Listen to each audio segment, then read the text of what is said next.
मुख्यमंत्री माझी लाडकी बहीण योजनेच्या अंतर्गत कागदपत्र आणि बँक खाते जोडणीच्या बाबत नवीन सूचना। योजनेसंदर्भात अनेक अफवाही निर्माण केल्यात, ज्यामुळे महिला वर्गाच्या डोक्यात खूप शंकाचं थैमान माजलंय। नेमकं कागदपत्र कोणते पाहिजे? कुणी म्हणतं रेशन कार्ड, कुणी आधार कार्ड, तर कुणी उत्पन्नाचा दाखला, तर कुणी हमीपत्र। तर त्याचबरोबर सगळ्यात मोठा गोंधळ बँक खात्याच्या बाबतीत झालाय। कोणतं बँक खातं चालणार? जॉईंट खातं चालणार किंवा अमुक बँकेचं खातं चालणार नाही? जुनं कधीतरी काढलेलं बँक खातं अजिबात चालणार नाही? बँक खात्यात इतकेच पैसे असणं अनिवार्य आहे? तर अशा असंख्य संख्या बँक खाते जोडणीच्या बाबतीत आज मितीला महिला वर्गामध्ये आहे। तर त्यामुळेच याबद्दल क्लॅरिटी देण्यासाठी एक सूचना त्या ठिकाणी जारी करण्यात आलेली आहे। आता महिलांमध्ये एक प्रश्न कायम विचारला जातोय की बँक खातं कोणतं चालेल? आता काय झालंय, जर तुम्ही फॉर्मही भरला, कागदपत्रही दिलं आणि सगळं व्यवस्थित पूर्तता केली, पण तुमच्या खात्यामध्ये प्रति महिना जे 1500 रुपये यायला सुरू होतील, पण चुकून जर बँक खात्याच्या संदर्भात तुम्ही ही चूक केली, चुकीचंच खातं जोडलं, खात्या संदर्भात जर तुम्हाला काही गोष्टी माहिती नसतील, तर कदाचित बाकीच्या महिलांना पैसे येतील पण तुम्हाला येणार नाही। त्यामुळे बँक खात्याच्या संदर्भात तसेच कागदपत्राच्या संदर्भात एक नवीन सूचना तुमच्यासाठी जाणून घेणं गरजेचं आहे। महिला वर्गांनी त्या ठिकाणी फॉर्म भरण्यासाठी फार गडबड सुरू केलेली आहे। प्रत्येकाला वाटते माझा फॉर्म आजच भरला गेला पाहिजे, त्यामुळे प्रत्येक ठिकाणी आज गर्दीचा माहोल त्या ठिकाणी निर्माण झालाय। पण एक महत्त्वाची सूचना याच्यामध्ये अशी आहे की तुम्हाला पैसे 1 जुलैपासूनच, म्हणजे केव्हाही जरी फॉर्म भरला, 31 ऑगस्ट लास्ट तारखेला जरी फॉर्म भरला, तरी सरकारमार्फत हे क्लिअर करण्यात आलेलं आहे की तुमचं एकही रुपयाचं नुकसान होणार नाही। त्यामुळे गडबड न करता कागदपत्र आणि बँक खात्याच्या संदर्भात या सूचना पाळूनच फॉर्म भरणं गरजेचं आहे, अन्यथा तुम्हाला पैसे मिळायला अडचण निर्माण होऊ शकते। त्यामुळेच व्हिडिओमध्ये आज बँक खातं आणि कागदपत्र या संदर्भात सगळ्या अफवांना पूर्णविराम देण्यात येईल आणि क्लिअर माहिती तुम्हाला त्या ठिकाणी मिळणार आहे। लाडकी बहीण योजनेची घोषणा झाली, महिलांमध्ये प्रचंड आनंद। महिन्याला 1500, वर्षाला 18,000 रुपये देणारी क्रांतिकारी योजना महाराष्ट्र सरकारच्या माध्यमातून लागू करण्यात आली। अर्ज भरण्याची तारीख 1 जूनपासून 31 ऑगस्टपर्यंत देखील करण्यात आली। वयाच्या अटीमध्ये बदल झालाय, उत्पन्नाचे जे त्या ठिकाणी जी जागेची अट होती ती कमी करण्यात आली, भरपूर अटी कमी करण्यात आल्या। सगळ्यात महत्त्वाचं कागदपत्र, आता फक्त 4च कागदपत्र लागणार आणि त्यानंतर बँक अकाउंटच्या संदर्भातील सगळे डाऊट तुमचे क्लिअर होतील। कागदपत्राच्या बाबतीत एकदा पाहू आणि लगेच बँक खात्या संदर्भात A to Z डाऊट तुमचे क्लिअर होतील।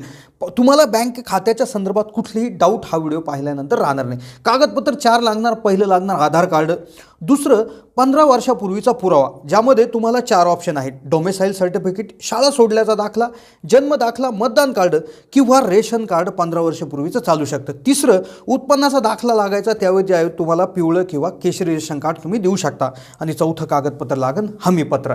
तर ह्या 4 कागदपत्रा व्यतिरिक्त तुम्हाला काही आता दुसरं गोळा करायची गरज नाही।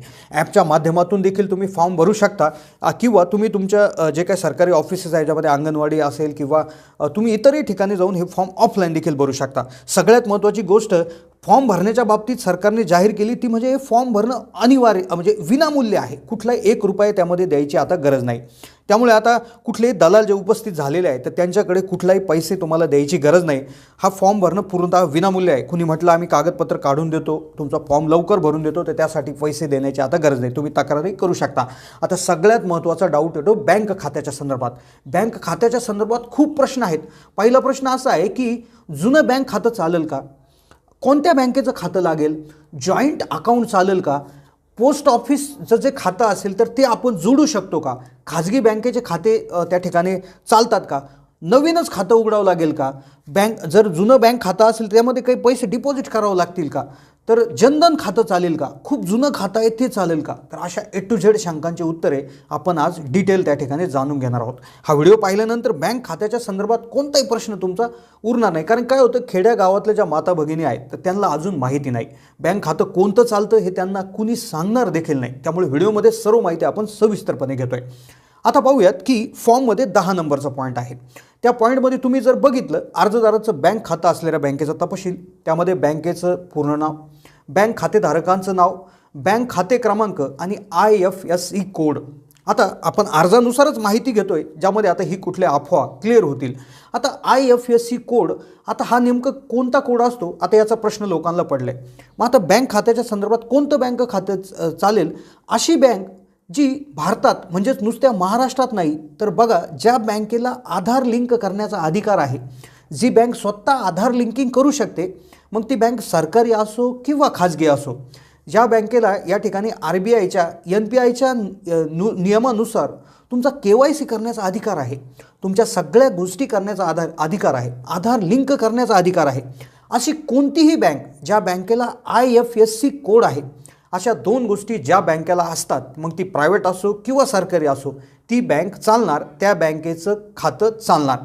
म्हणजेच पहिली गोष्ट आधार लिंक करण्याचा अधिकार व दुसरी गोष्ट म्हणजे IFSC कोड हे असणारी कोणतंही बँकेचं खातं तुम्हाला चालणार. मग आता यामध्ये central bank of India, state bank of India, bank of Maharashtra, union bank अशा सगळ्या बँक चालतील. फक्त आधार लिंकिंगची फॅसिलिटी आणि IFSC कोड त्या बँकेला असला पाहिजे. यानं आता लक्षात ठेवा की तुमची बँक कोणती आहे, तुम्ही तात्काळ तपासून पहा, तुमच्या त्याला आधार लिंकिंग करू शकतात का किंवा केलेलं आहे का आणि त्यांना IFSC कोड असेल का.